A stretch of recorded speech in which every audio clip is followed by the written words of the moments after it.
नीतीश ने ले लिया वो 7 बड़ा फैसला जो बदल देगा बिहार की तकदीर। खेती से लेकर एजुकेशन तक मील का पत्थर साबित हो गया नीतीश का ऐलान। जिस नौकरी की तलाश में बिहार का युवा अपना घर छोड़ने को था मजबूर, उसी मजबूरी को दूर कर दिया नीतीश ने। झटके में खत्म कर दिया पलायन का दंश और दर्द। सुलझ गया बिहार और झारखंड के बीच पानी का सालों पुराना विवाद। अब ना तो किसानों को करनी पड़ेगी लड़ाई, ना खेत रहेंगे सूखे। नीतीश ने ऐसे फैसले पर लगाई मोहर। कहा जा रहा है कि बिहार की तकदीर बदलने के लिए जिन 7 बड़े फैसलों का इंतजार पिछले कई दशकों से किया जा रहा था, उन सब पर आखिरकार सरकारी मोहर लग गई।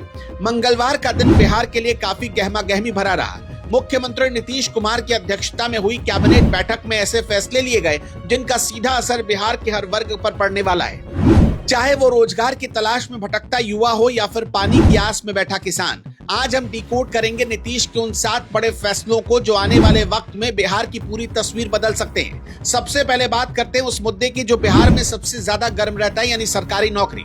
कैबिनेट ने कृषि और शिक्षा समेत अलग अलग विभागों में नए पदों के सृजन को मंजूरी दी है। सरकार का यह कदम साफ इशारा है कि आने वाले महीनों में एक बार फिर बम्पर बहाली का रास्ता खुलने वाला है। इसे आप इस तरह से समझिए कि जो युवा नौकरी के लिए दूसरे राज्यों में पलायन कर रहे थे, उनके लिए सरकार ने यह संदेश दिया कि अब मौके घर में ही तैयार किए जाएंगे। ये फैसला सीधे तौर पर बिहार के नौजवानों के गुस्से को शांत करने और उन्हें एक नई उम्मीद देने की कोशिश है। चुनावी नजरिए से देखें तो ये नीतीश सरकार का सबसे बड़ा मास्टर स्ट्रोक साबित हो सकता है। अब बात करते हैं उस फैसले की जो तकनीकी है लेकिन जिसका असर लाखों किसानों की जिंदगी पर पड़ेगा। बिहार कैबिनेट ने झारखंड के साथ सोन नदी के पानी बंटवारे वाले ड्राफ्ट एग्रीमेंट को मंजूरी दे दी। ये 2 राज्यों के बीच बरसों से चला रहा विवाद था, जिसे अब सुलझा लिया गया है। इस समझौते का सीधा कनेक्शन इंद्रपुरी रिजर्वायर प्रोजेक्ट से है। रोहतास जिले में बनने वाले इस प्रोजेक्ट का रास्ता अब साफ हो गया।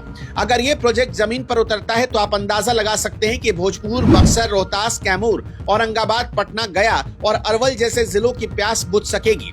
इन जिलों में सिंचाई की समस्या हमेशा के लिए खत्म हो सकती है और किसानों को साल भर खेती के लिए पानी मिल जाएगा। इसके बाद बारी आती है इंफ्रास्ट्रक्चर और बिजनेस की। दरभंगा अब सिर्फ सांस्कृतिक राजधानी नहीं बनेगी बल्कि बिजनेस का हब बनने जा रही है। कैबिनेट ने दरभंगा एयरपोर्ट के पास लॉजिस्टिक पार्क और कार्गो हब बनाने के लिए जमीन अधिग्रहण को मंजूरी दे दी। इसके लिए करीब 138 करोड़ रुपए मंजूर किए गए।